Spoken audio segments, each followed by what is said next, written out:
નમસ્કાર, હું છું ગોપી ઘાંગર. આપ જોઈ રહ્યા છો નિર્ભય ન્યૂઝ. આજે બે સમાચાર આવ્યા. એક આવ્યા કે પુરુષોત્તમ રૂપાલાના મુદ્દે જગ્યાએ જગ્યાએ ગામે ગામ હવે ક્ષત્રિયો મેદાનમાં આવી ગયા છે અને ક્ષત્રિયોએ સતત વિરોધ કરવાનો શરૂ કરી દીધો છે. વડોદરામાં ગઈકાલે રાત્રે મુખ્યમંત્રીનો પણ વિરોધ કરવામાં આવ્યો. એ હદે કે કોઈ પણ નેતા હવે પોતે સભા કરવા જાય ભારતીય જનતા પાર્ટીના, તો ત્યાં આગળ ક્ષત્રિયો જઈને વિરોધ કરી રહ્યા છે. સાથે બીજા સમાચાર એ છે કે સુરતની અંદર મુકેશ દલાલ બિનહરીફ સાંસદ આજે ચૂંટાઈ ગયા. એમને ચૂંટણી કમિશને સર્ટિફિકેટ પણ આપી દીધું. હવે સુરતની સીટ ઉપર ચૂંટણી નહીં થાય. મુકેશ દલાલ જે છે તે સાંસદ ચૂંટાઈ ગયા અને CR પાટીલે ટ્વીટ કરી કે પ્રધાનમંત્રી નરેન્દ્ર મોદીને એક કમળ ગુજરાતના સુરતથી. આપણી સાથે આ બધા જ મુદ્દે વાતચીત કરવા જગદીશ મહેતા સર જોડાઈ ગયા છે. સર, સૌથી પહેલા તો આપણે વાત કરી લઈએ પુરુષોત્તમ રૂપાલાના વિરોધની. પુરુષોત્તમ રૂપાલાનો હવે ગામે ગામ વિરોધ જે છે, જે રીતે ક્ષત્રિયો કહેતા હતા કે અમે પુરુષોત્તમ રૂપાલાને નહીં, ભારતીય જનતા પાર્ટીના બધા જ લોકોનો વિરોધ કરીશું, અને ગામે ગામ હવે જોવા મળી રહ્યું છે. સરકાર આમાં કોઈ રણનીતિ બનાવી રહી છે ભારતીય જનતા પાર્ટી? કારણ કે આજે એવું પણ સમાચાર આવ્યા કે ગૃહમંત્રી ભાવનગર પહોંચ્યા છે, કારણ કે ગોહિલવાડ તો ક્ષત્રિયોથી ભરેલો છે. 3.5 લાખ જેટલા વોટર્સ છે ત્યાં આગળ. જો બેન, ગઈકાલ સુધી આપે જે કીધું એ વાત સાચી હતી કે ક્ષત્રિય સમાજે હવે આ ઓપરેશન રૂપાલા છે એ ઓપરેશન ભાજપ કરી અને આખા સૌરાષ્ટ્ર નહીં, ગુજરાતભરની 26 બેઠક ઉપર વિરોધ કરવાનું નક્કી કર્યું હતું. એનાઉન્સમેન્ટ થઈ ગયું હતું સંકલન સમિતિ વતી. પણ એ ગઈકાલ સુધીની વાત હતી. આજે એમાં ડેવલપમેન્ટ આવ્યું છે એ આપને કહું. ગઈકાલે ગૃહમંત્રી હર્ષ સંઘવી અને ભારતીય જનતા પાર્ટીના પ્રભારી રત્નાકરજી આ બંનેની જોડી હેલિકોપ્ટર લઈ રાજકોટ, જામનગર, ભાવનગર સહિતના સૌરાષ્ટ્રભરના જ્યાં પણ ક્ષત્રિય બાહુલ્ય વિસ્તારો છે ત્યાં ઓપરેશન ક્ષત્રિય એટલે કે ક્ષત્રિય સમાજને મનાવવા માટે થઈને, ઝુકાવવા માટે નહીં, મનાવવા માટે થઈને નીકળી પડ્યા છે. અને અંતિમ દોરની બેઠકો ચાલી રહી છે કે આપણે સમાજને ખોવો નથી. પહેલી વાત, ક્ષત્રિય સમાજને આપણે ગુમાવવાનો થતું નથી. સામે પક્ષે એ ક્ષત્રિય સમાજના નેતાઓને જ એવી ભૂમિકા સોંપી રહ્યા છે કે ભાઈ ગમે તેમ તોય તમારો સમાજ છે, તમે એને સમજાવો કે ચૂંટણી આજે ને કાલે પૂરી થઈ જશે. દેશને અમારી એટલે કે ભારતીય જનતા પાર્ટીની એ તો એના તરફથી કહે છે કે દેશને નરેન્દ્ર મોદીની સરકારની અને નરેન્દ્ર મોદી સરકારને ક્ષત્રિય સમાજની પણ બહુ જ જરૂર પડવાની છે. એટલે હવે આપને ખાલી એક બ્રેકિંગ ન્યૂઝ આપી દઉં કે મને જે વાવડ મળ્યા છે એ પ્રમાણે ગઈકાલની આ મીટિંગ પછી આજે 2-3 ઠેકાણે એટલે કે ભાવનગર, જામનગરમાં આજે થઈ, ગઈકાલે રાજકોટ હતી. ત્રણેય બેઠક તો થઈ ચૂકી છે. બેઠકની અસર નહીં, પરંતુ ક્ષત્રિય સમાજની જે સંકલન સમિતિ છે એમાંય કેટલાક એવા સુજાવનીશ, પરિપક્વ અને સજ્જન અને શાલીન વ્યક્તિત્વો છે. એને પણ એમ લાગ્યું છે કે આપણે ઓપરેશન ભાજપ કરીએ એ થોડુંક વધારે પડતું છે હાલ તુરંત. કારણ કે એનામાં પણ એવો વિચાર તો પલપી રહ્યો છે કે આપણે રૂપાલાનો વિરોધ છે મોદી સુધી વિરોધ કરવા જવાની કોઈ જરૂર નથી. આપણી વાત છે રૂપાલા વિરુદ્ધમાં છે, નંબર 1. નંબર 2, આ એક સોશિયલ પ્રોબ્લેમ છે, સામાજિક મુદ્દો છે. એને ભાજપ વિરુદ્ધ કરવાથી તો એ કોંગ્રેસ, ભાજપ એટલે અથવા તો રાજકીય બની જશે. કારણ કે તમે ભાજપનો વિરોધ કરો, ઓપરેશન ભાજપ કહો કે નામ ગમે આપો, ટૂંકમાં ભાજપનો વિરોધ કરો એનો અર્થ એમ થયો કે જે રીતે કોંગ્રેસ, જે રીતે આમ આદમી પાર્ટી, જે રીતે બંગાળમાં મમતા બેનર્જી, જે રીતે સમાજવાદી પાર્ટી ઉત્તર પ્રદેશમાં કે બિહારમાં સમતા પાર્ટી, જેટલા લોકો વિપક્ષો છે એ જે વિરોધ કરે છે એમાં તો એક ઓર વધે, બીજો કોઈ ફેર પડે નહીં. તો ભારતીય જનતા પાર્ટીને રાજકીય પક્ષ સામે લડવામાં કઈ વાંધો નથી. એ તો કે ઓકે, કારણ કે એક પક્ષ વધ્યો એમ માન લ્યો. એને ડર અથવા તો શરમ અથવા તો ગરિમા કેની છે, કોઈ સમાજ જો લડતું હોય, બિલકુલ સમાજ વિધાઉટ એની પોલિટિકલ બેનર, તો એ સમાજને સમજાવવો પડે. એટલે એ વાતની ક્ષત્રિય સમાજના સંકલન સમિતિના લોકોને પણ જાણ થઈ છે. એટલે એને હવે થોડો ટ્રેન્ડ બદલાવાની કોશિશ કરશે આજથી. થઈ નથી, થશે કે કેમ એ પછીની ઘટના છે. વાવડ એવા છે કે હવે એ કોશિશ કરશે કે આપણે આ જે લડત છે એ પુરુષોત્તમ રૂપાલા સુધી મર્યાદિત રાખીએ અને સામાજિક માટે પણ મર્યાદિત રાખીએ. પોલિટિકલ કોઈ પણ આપણે ન તો સ્ટેટમેન્ટ આપીએ, ન કોઈ પોલિટિકલ નેતાઓને એમાં સામેલ કરીએ, ન ભાજપ વિરુદ્ધ બોલીએ, ન ભારત વિરુદ્ધ બોલીએ. આપણે હજી નરેન્દ્ર મોદી સુધી વિરોધ કરવાની જરૂર નથી એવી વાત આજે થઈ રહી છે. આજે અથવા કાલે જે સંકલન સમિતિને હવે પછીની બેઠક મળવાની છે એમાં આ મુદ્દે વાત થશે. એટલે આપે જે કીધું એ તમારી રીતે તમે સાચા જુઓ. ગઈકાલે રમણલાલ વોરા સહિતના લોકોની ઉપર આ પ્રકારે બધું દખાપીંજણ થઈ હતી અને અહીંયા સૌરાષ્ટ્રમાં કેટલાક ગામોમાં આ બધું ચાલુ છે. આજે અમારે ત્યાં પણ ક્ષત્રિયાણી બહેનોએ પ્રતિક ઉપવાસ શરૂ કર્યા છે. એ બધું જ સાચું, પણ હવે એમાં થોડુંક મેચ્યોરિટી એટલે કે પરિપક્વતા ભળતી જાય છે. અને પરિપક્વતાનું ગુજરાતી જરાય કરતા જરાય શરણાગતિ નથી કે કોઈ પણ પ્રકારનો સોદેબાજી નથી. એક ગરિમાપૂર્ણ રીતે ક્ષત્રિય સમાજ ભારતીય જનતા પાર્ટીની સરકાર સાથે એવી રીતે ગોઠવણના સ્વરૂપમાં લડવા જઈ રહી છે. લડતની જગ્યાએ છે, પણ એ ખોટે ખોટી બેચરાઈ ન જાય. એક આખો સમાજ સરકારથી ખોટે ખોટો આઇસોલેટ ન થઈ જાય. સામાજિક મુદ્દો છે, સમાજમાંથી પૂરો કરવાનો છે. એટલે હવે એ રણનીતિ હમણાં જ આજથી શરૂ કરીને બદલાવા જઈ રહી છે. બેન સર, સાથે આજે એક જેને કહી શકાય કે રણનીતિનો ભાગ કેવો કે આને શું કહેવું, ગઈકાલે મુખ્યમંત્રી વડોદરામાં હતા, તેમનો વિરોધ થયો અને આજે મુખ્યમંત્રી આશાપુરા માતાના મંદિરે દર્શન કરવા પહોંચ્યા હતા. આશાપુરા માતાના મંદિરે તેમને ચૂંદડી પણ ચડાવી. એટલે ક્યાંક આને રાજનીતિક રમત કહી શકાય કે ક્યાંક માતાજી થકી હવે ક્ષત્રિયોને મનાવવાનો ભારતીય જનતા પાર્ટી પ્રયત્ન કરી રહી છે. બિલકુલ, મેં બેન આપને કીધું ને કે હવે બંને તરફથી આવી વ્યવસ્થા થઈ રહી છે કે ક્ષત્રિય સમાજ એની રીતે મંથન કરે. મેં આપને કીધું તો સરકારના પ્રયાસો પણ આ છે કે સ્પેશિયલ હેલિકોપ્ટર દ્વારા માની લો કે મેં કીધું આ બંને જણા ગ્રહ આપનો અવાજ આવી રહ્યો છે સર. તો મુખ્યમંત્રી આશાપુરા માતા, હા, મેં આપને કીધું હતું કે જે રીતે ક્ષત્રિય સમાજે પણ હવે જે મેં બ્રેકિંગ ન્યૂઝ તમને તરીકે આપ્યા કે હવે થોડો ફેરફાર થવા જઈ રહ્યો છે, એવી રીતે રાજ્ય સરકારે પણ આ વ્યવસ્થા કરી છે કે એક તરફ ક્ષત્રિય સમાજને સમજાવવા માટે હર્ષ સંઘવી અને પ્રભારી મંત્રી ભાઈ જે છે રત્નાકરજી એ પ્રયાસ કરે છે. અને આપે કીધું તેમ ચીફ મિનિસ્ટર જે છે એ આશાપુરા માતાજીના મંદિરે જઈને ચૂંદડી વગેરે ચડાવે છે અથવા તો પૂજન અર્ચન કરે છે. તો સવાલ એ છે કે બંને તરફ હવે થોડીક મેચ્યોરિટી આવી છે અને બંને ઈચ્છે છે કે કોઈ પણ ભોગે આનો એક સુખદ અંત આવે, એનો સંઘર્ષ જળવાઈ ન રહે, બલકે સુખદ અંત આવે એવી કોશિશ તો કરી રહ્યા છે. અને બંને એ રીતે આગળ વધી રહ્યા છે કે આવતીકાલથી માંડીને તમને થોડાક સારા સમાચારો મળતા થશે, સંઘર્ષહીન. અચ્છા સર, તો એક સવાલ એ છે કે આજે પીટી જાડેજાએ પણ પ્રેસ કોન્ફરન્સ કરી અને પીટી જાડેજાએ એવું કીધું કે અમારામાંથી કોઈ વ્યક્તિ જો બેસી જાય સરકારની સાથે કે કોઈ એવું કરે તો કે એનું ઇન્ડિવિજ્યુઅલ છે, પણ સંકલન સમિતિ તો નહીં જ કરે અને કરશે તો હું રાજીનામું આપી દઈશ. હવે પીટી જાડેજાના જે શબ્દ હતા એ સમાજની ઘણી બધી વસ્તુ કહેતા હતા કે સમાજમાં બે ભાગલા પડી ગયા. હા, પણ એ જ વાત કરું છું કે સમાજ પણ હવે થોડુંક દ્વિધામાં છે કે કોનું માનવું. પદ્મિનીબા વાળાનું માનવું, ગીતાબાનું માનવું, જેપી જાડેજાનું માનવું કે પીટી જાડેજાનું માનવું, કોનું માનવું, સંકલન સમિતિનું માનવું. હવે આ બધા જે અને ભારતીય જનતા પાર્ટી સાથે જે કેટલાક ક્ષત્રિય સમાજના લોકો છે એનું માનવું, કેટલાક રાજવીઓ જે છે તટસ્થ એનું માનવું, કે હવે ટૂંકમાં માનવું કોનું. એટલે જ કહું છું કે એ પીટી જાડેજાની પ્રેસ કોન્ફરન્સ મેં એટેન્ડ કરી છે, એટલે અમે લોકોએ પણ એને ફોલો કર્યું છે, લખ્યું છે. ખેર, સવાલ એ છે કે એણે શું કીધું કે સંકલન સમિતિ હોય યા બીજા કોઈ હોય, સરકાર સાથે કોઈ સોદાબાજી કરે અથવા તો બેસી જાયનું ગુજરાતી શરણાગતિ સ્વીકારે, કોઈ પણ પ્રકારની આ ક્ષત્રિય સમાજની ગરિમાને કોઈ પ્રકારે રાહત ન મળે એ રીતે બેસી જાય, તો એમ કે હું સંકલન સમિતિમાં રાજીનામા ધરી દઈશ. એની વાત સાચી છે, પણ એ તો સોદેબાજી કરે તો ને.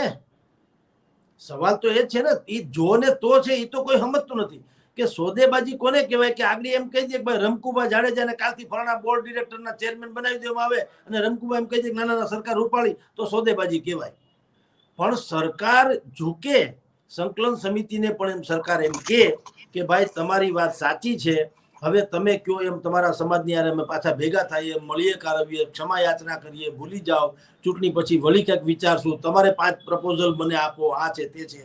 આવું બધી ડાયલોગ ડિલિવરી થાય ને એમાં સમાજનું વ્યાપક હિત હોય તો એ પણ એ સમાજને પૂછીને સંકલન સમિતિ કરશે. જ્ઞાની સહી નહીં કરી દે. સરકાર તરફથી જે કાંઈ પ્રપોઝલ આવે એ પાછી સંકલન સમિતિમાં બધા ભેગા થશે અને સમિતિ સમક્ષ મૂકશે. અને સમિતિ એટલે કે આખો સમાજ એને ઓકે કે ભાઈ ઠીક છે હાલો, એવું હોય તો જ પાછી વાત છે, ન હોય તો નહીં, તો પાછું આંદોલન ચાલુ. પણ પીટી જાડેજા સાહેબ જે કહે છે એવી રીતે કોઈ સોદેબાજી કરશે એવી કરવાની સંભાવના એટલા માટે નથી બેન, કારણ કે આ આંદોલન હવે કોઈ નેતાના કાબુમાં પણ નથી. ઇન્ડિવિજ્યુઅલ કયો તો ગામે ગામ આપે જેમ વર્ણન કર્યું, અમે જેમ છાપીએ છીએ અમને ખબર છે એમ ગામે ગામ એની રીતે આક્રોશ છે. એટલે એમાં કોઈ પણ વ્યક્તિ પોતીકો સ્વાર્થ જે છે એ સાધી શકે એમ નથી, એને સામૂહિક હિતની જ વાત કરવી પડે એમ છે. તમે કહી રહ્યા છો સામૂહિક હિતની વાત કરવી પડે, શું ક્ષત્રિય સમાજ રૂપાલા સિવાય કોઈ ઓછી વાત? કારણ કે અત્યાર સુધી તો એવું જ છે કે રૂપાલા પોતે રદ થાય તો જ આની અંદર ક્ષત્રિય માને. શું રૂપાલાને બીજેપી રદ કરવા માંગતી નથી અને ક્ષત્રિય એનાથી ઓછું માનતા નથી? કોઈ એક એવો પોઈન્ટ છે કે જ્યાં આગળ બંને જણા રૂપાલાને રદ કરવા સિવાય કોઈ વાત ઉપર અગ્રી થતા હોય? હવે એ તો થાય જ ને બેન. વિચાર કરો કે રૂપાલા સાહેબનું ફોર્મ તો અત્યારે તો ચાલુ રહ્યું છે, હવે એ વાત તો લગભગ પૂરી થઈ ગઈ, પાછી ખેંચવાની કોઈ વાત આવતી નથી. નંબર 1. તો હવે નંબર 2 શું રહ્યું? સંઘર્ષ કે સમાધાન? તો બંને વચ્ચે જે નફો નુકસાન છે એ કોણ જોશે? ક્ષત્રિય સમાજના નેતાઓ જોશે ને.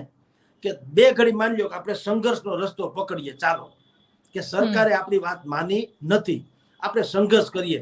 એટલે વોટ કાઇન્ડ ઓફ સંઘર્ષ મને કયો? સંઘર્ષ એટલે શું મને કયો? તમે બસ સળગાવો, છકડો રિક્ષા સળગાવો, પબ્લિક કેરિયરને નુકસાન, જાહેર મિલકતને કરો, તો એમાં કઈ નરેન્દ્ર મોદીના પગારમાંથી પગાર પૈસા કપાવવાના નથી, હર્ષ સંઘવીના ખીચામાંથી પૈસા જવાના નથી.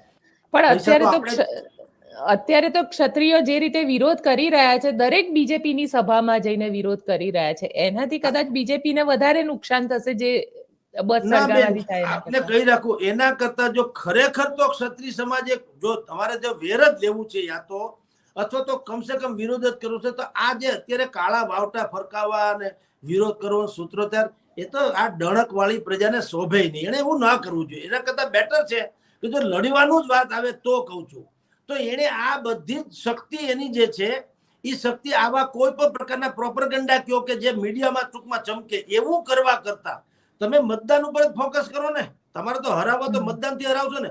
5 કાળા લુગડા ફરકાવવાથી કોઈ મતદાનમાં ફેર પડે ખરો? એમ કહું છું. તો તમે એ શક્તિ એમાં જ હોમી દો, લાગણી સમાજને ખબર પડે સામેવાળાને કે કેમ અન્યાય થાય છે.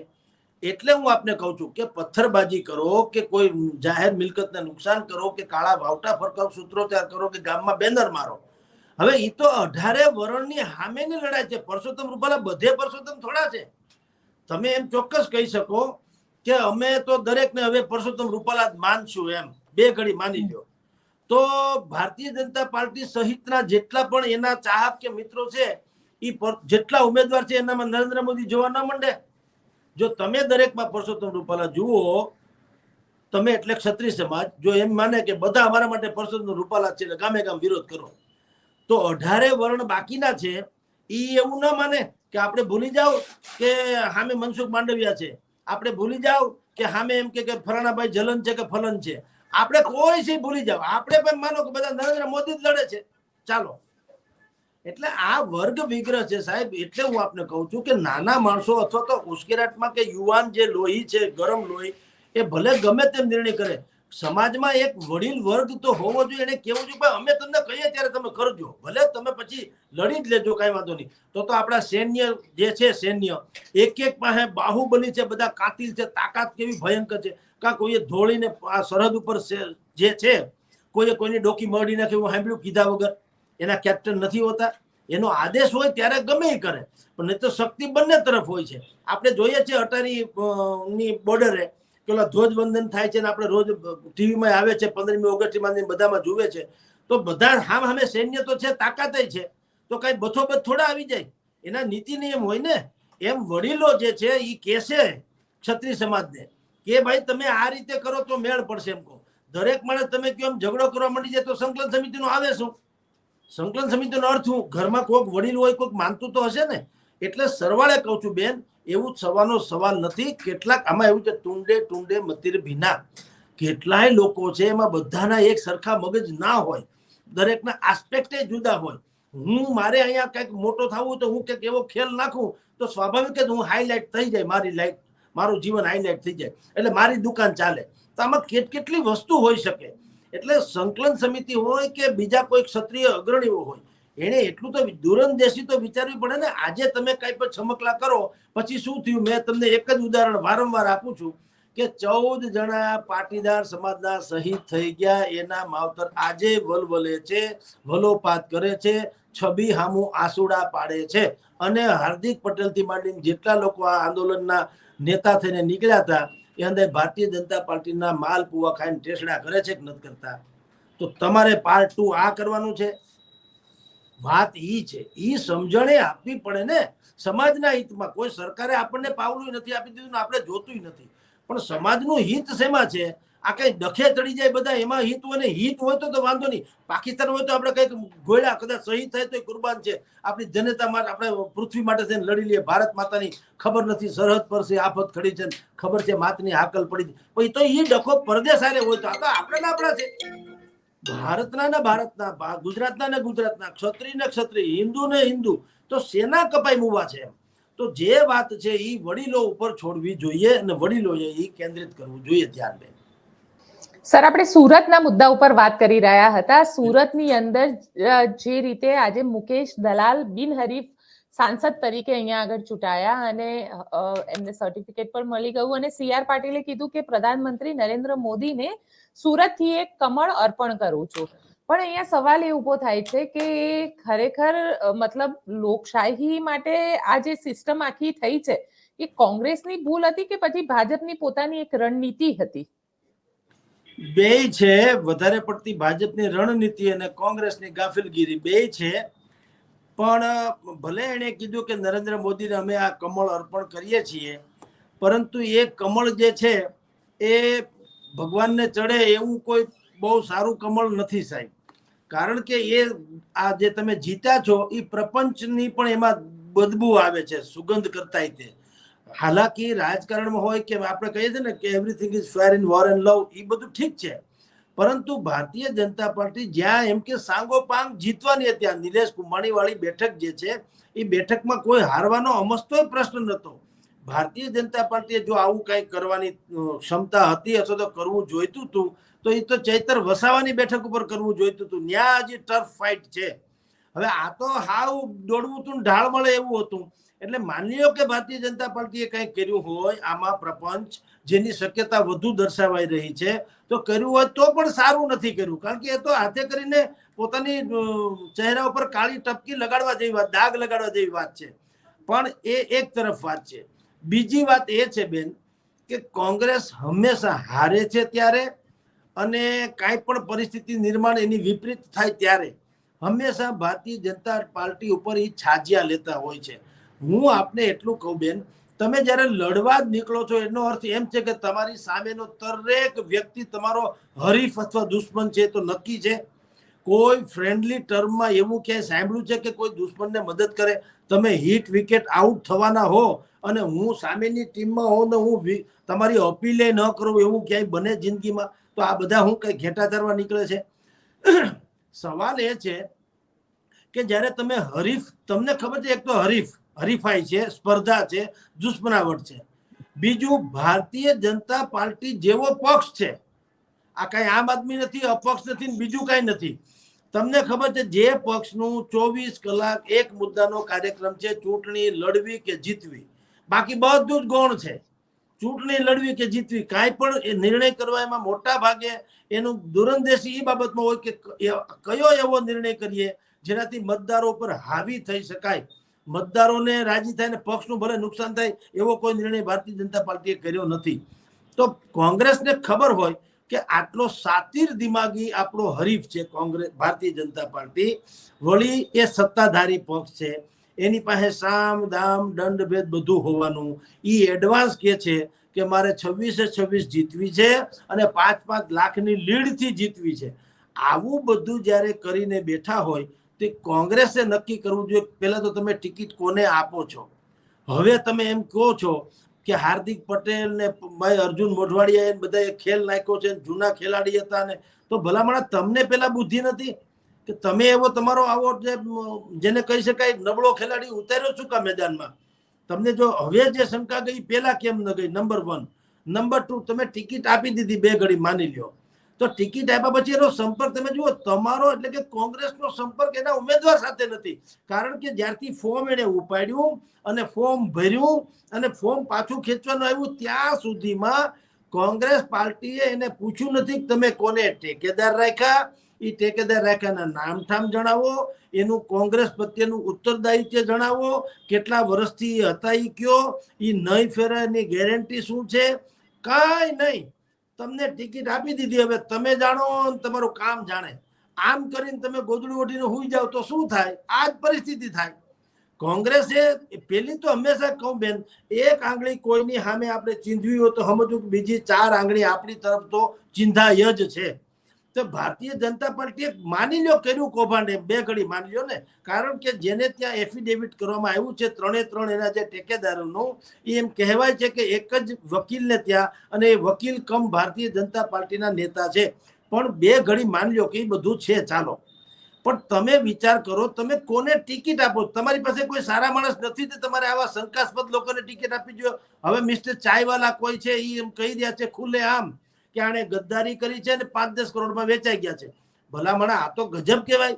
એક તો તમે વિચાર કરો, તમે એવા જ માણસોને પસંદ કરો જે વેચાઈ જાય, જે ગદ્દારી કરે, તો તમારી પાસે કોઈ વફાદાર છે જ નહીં. એટલે કોંગ્રેસે સાહેબ એક વસ્તુ કહું, ભારતીય જનતા પાર્ટીએ તો કર્યું જ કર્યું 2 ઘડી માન્યો ને, પણ હું તો કહું શું કામ ન કરે? તમે પરેશ ધાનાણીને શું કામ ઉતાર્યા? એનું રાજકોટ એનું વતન છે, એનું અહીં કઈ યોગદાન છે, એને કઈ અહીંયા વાવેતર કર્યું છે? નેવર. તમે શું કામ ખાલી ને ખાલી પરસોત્તમ રૂપાલાનો ડખો થયો એટલો લાભ લેવા તમે આવ્યા? તમે એમાં એ લાભ લેવાની પાછળ તમે નથી કોઈ પણ જાતની બેરોજગારી, મોંઘવારી, હેલ્થ, શિક્ષણ, CAA, 370, રામ મંદિર, કોઈ કરતા કોઈ મુદ્દો ક્યાંય બોલો છો? અહીંયા અત્યારે ચર્ચાય છે. અત્યારે એક મુદ્દાનો કાર્યક્રમ ક્ષત્રિય સમાજના માટે હું જવતલ્યો છું. મુદ્દો એક જ છે, ક્ષત્રિય સમાજની નારાજગી, એ કોંગ્રેસની રાજીપો. હવે આવો તો તમે પોતે પણ આવો પ્રાસંગિક આવા લોકો છુઓ તો સુરતમાં તમે શું કામ તમારે હાયતોબા કરવી જોઈએ? તમારી પાસે કોઈ એજન્ડા નથી, તમારી પાસે કોઈ વિઝન નથી. તમારા એવા વફાદાર લોકોને તમે ટિકિટ નથી આપતા કે જે જનૂનપૂર્વક મરી જવું, કુરબાન છે, પણ લડી લેવું પક્ષ માટે થઈને, એવું તો કઈ છે નહીં. બધી જ જગ્યાએ આવી પરિસ્થિતિ છે. તો આપણે પણ એટલે કે કોંગ્રેસે પણ આ આકલન કરવું રહ્યું બેન, કે આપણાથી જ આવું બધું શું કામ થાય? તમારી પાસે લીગલ ટીમ ત્યારે બાબુભાઈ માંગુકિયા ક્યાં ગયા હતા? દાખલા તરીકે ફોર્મ ભરતી વખતે કે આ સહી બરાબર છે એને ખબર ન હોય? આ કઈ પેલી ચૂંટણી લડે છે? આમ કે છે કે સૌથી જૂનો પક્ષ કોંગ્રેસ છે, રાષ્ટ્રીયનો ફલાણો, ભાજપનો તો જન્મ એ નતો. એ જન્મ હતો કે નતો એ જવા દો, એ તો કંસ વર્ષો પહેલા નતો ને કૃષ્ણ પછી જન્મ હતો. પણ જન્મો કેવો કે ઓલાને ફીણ લેવડાવી દીધા. તો તમે એ કોણ ક્યારે જન્મ્યું, તમે કેટલા વર્ષ જૂના છો, એ કાંઈ નહીં. અંતે શું થયું? તમારે કાયદેસર આ બેઠક ગુમાવી પડી ને ભારતીય જનતા પાર્ટીએ વગર લડે એના ભાલે સૂર્ય તિલક થઈ ગયું. તો સવાલ તો એ છે ને કે તમારે એટલે કે કોંગ્રેસે આત્મમંથન તો કરવું છે ને. ભૂલ તો એની પણ છે ને, કોકની સામે ગાળ ચીંધવાથી કે તમે કહો યહી ભૂલ પૂરી જિંદગી ગાલિબ કરતા રહા, ધૂલ ચહેરે પર થી ઓર આઈના સાફ કરતા રહા. એના જેવું છે. વાત 100% સાચી કે કોંગ્રેસની પણ આમાં ભૂલ છે. પરંતુ તમને એવું લાગ્યું કે ભારતીય જનતા પાર્ટી આમાં બહુ સ્માર્ટલી પ્લે કરી દીધું? કારણ કે આજે BSP ના એક ઉમેદવાર જે છે, એ ઉમેદવારે આવીને એવું કીધું કે એમને પણ કિડનેપ કરી લેવામાં આવ્યા હતા અને પાછળથી એમનું ફોર્મ ખેંચી લેવામાં આવ્યું. કોઈએ ફરિયાદ છે 2 ઘડી માની લ્યો હશે જ, કઈ કોઈ બધા જ ખોટા છે ને એમ નથી કહેતા, પણ કોઈ કા ફરિયાદ નથી કરતા. તમારું જો કિડનેપિંગ થયું હતું તો કાયદો વ્યવસ્થા પડી ભાંગી છે? FRI નોંધાવી નથી શકાતી? કોણે કર્યું, ક્યારે કર્યું, શું કામ કર્યું, શું થયું, તમને ક્યાં લઈ ગયા, શું તમારી પર પ્રેશર કરવામાં આવ્યું? ફરિયાદ નથી, અપરાધ નથી.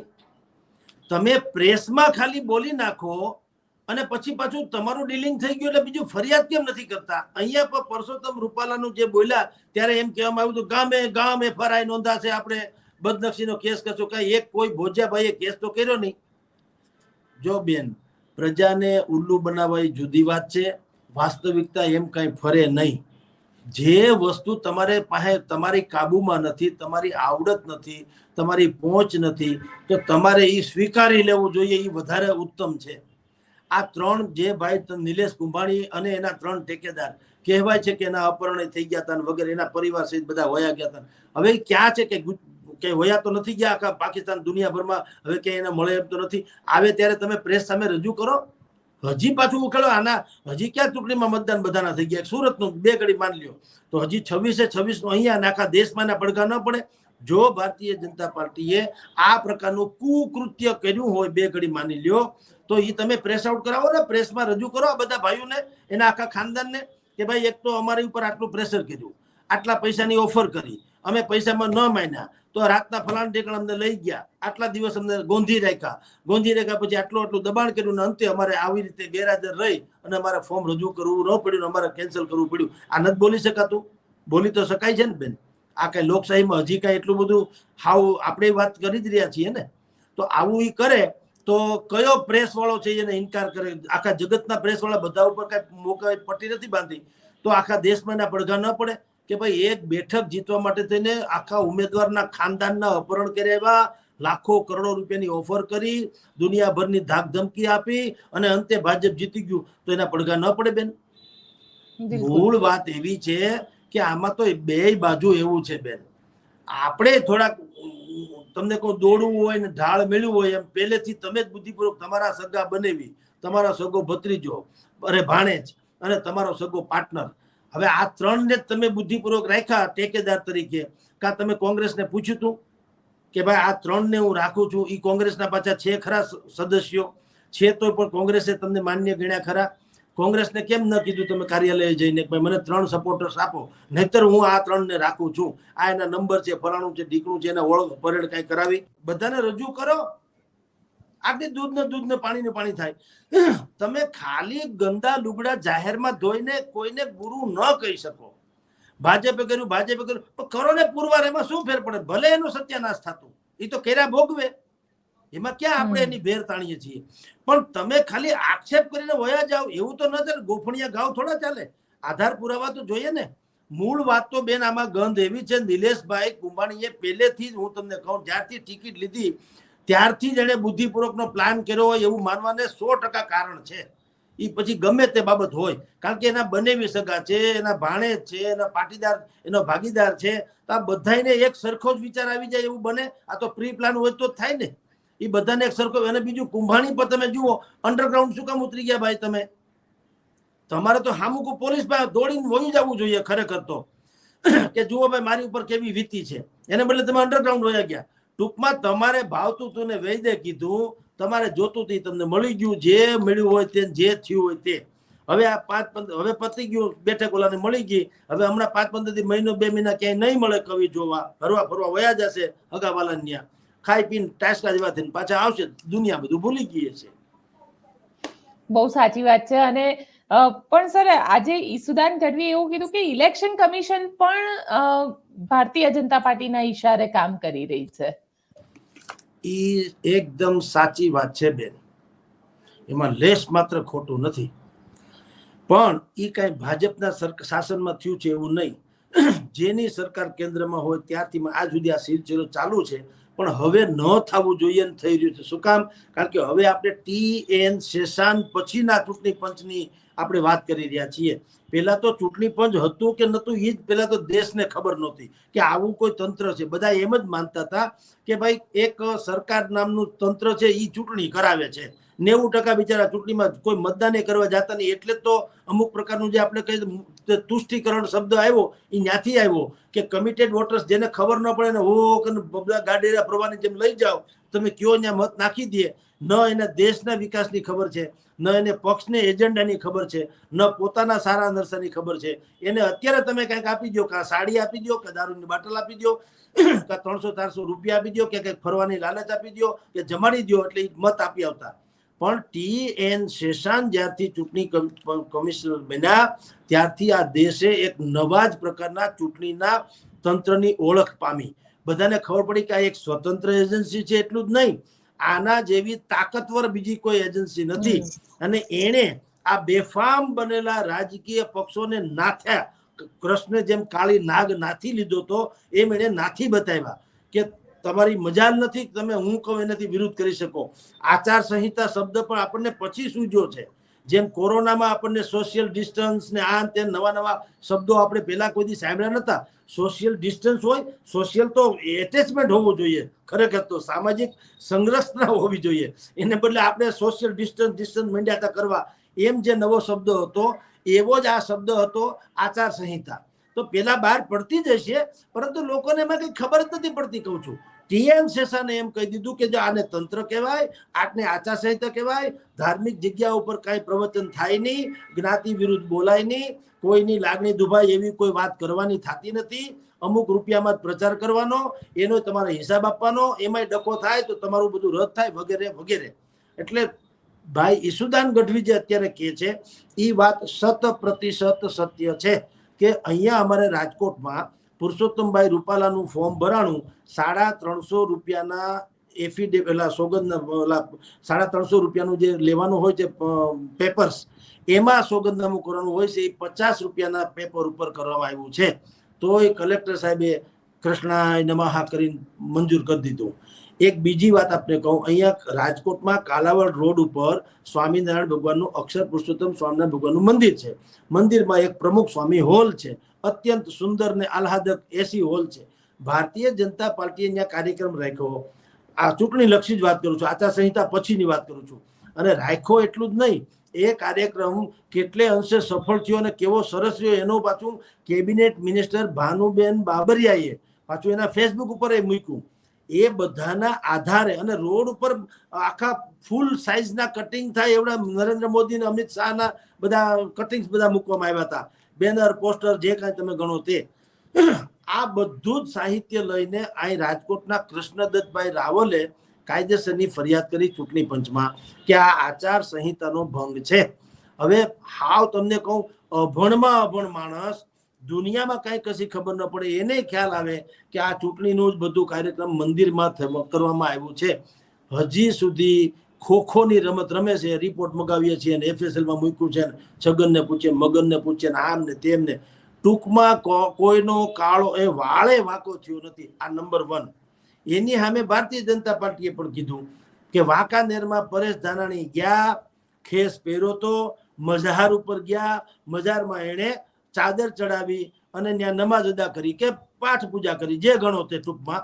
પણ એમ કે ધાર્મિક જગ્યાએ પણ તમે કોંગ્રેસના ઓલા સાથે ગયા છો તો એ ફરિયાદ થઈ ગઈ. એની કઈ કોઈ, આ તો વટક વાળવા જેવી વાત છે કે મેં ખોટું કર્યું એટલે તમે કર્યું, એટલે વાત ટાઈ ફીસ એમ. એટલે લવિંગ કેરી લાકડીએ રામે સીતાને માર્યા જો, ફૂલ કેરે દરુડીએ સીતાએ વેર વાળ્યા જો, બસ પતી ગયું. કાંઈ કરતા કોઈ તંત્ર નામની કોઈ ચીજ જેને હાવ ગમે એવા ગમાર માણસને ખબર પડે કે આ ભૂલ છે, છતાંય કાંઈ કરતા નથી. એટલે ઈસુદાન ગઢવી એ બાબતમાં 100% સાચા છે.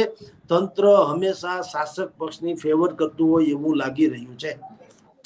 બિલકુલ સર, કારણ કે જે રીતે હવે આગળ હજી ચૂંટણી તો કહી શકાય કે ગઈકાલે આજથી ફાઇનલ થયું કે કયા કેન્ડિડેટ કઈ સીટ ઉપર છે. એટલે હવે એ પણ જોઈશું કે બીજી જે 25 સીટ બચેલી છે તેના ઉપર શું થશે અને ત્યાં આગળ કઈ રીતનું કેમ્પેનિંગ થઈ રહ્યું છે. તમારી સાથે ચર્ચા કરતા રહીશું આપણે. આજે આપ અમારી સાથે જોડાયા તેના માટે આપનો ખૂબ ખૂબ આભાર. નમસ્કાર. તો આ હતા જગદીશ મહેતા સર. આપને અમારો રિપોર્ટ કેવો લાગ્યો કોમેન્ટ બોક્સમાં ચોક્કસથી જણાવજો અને અમારી ચેનલ નિર્ભય ન્યૂઝને લાઇક, શેર અને સબસ્ક્રાઇબ કરવાનું ભૂલશો નહીં. આભાર.